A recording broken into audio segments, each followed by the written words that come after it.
pangalan ko po ay Michael Roy Munoz Jr. Picture namin to ni Papa na kinuhanan ni Mama noong 2008. Naalala ko pa noon, nag-rides kami sa arcades.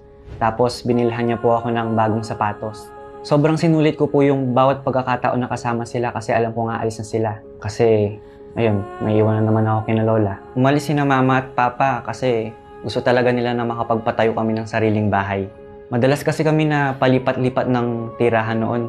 Masaya naman ako kina Lola, pero iba pa rin kapag nandyan sila sa pag-uwi ko. Hindi ko lang talaga maiwasang isipin na sana nakalaro ko si Papa ng basketball o kaya natulungan ko si Mama sa pagluto sa kusina.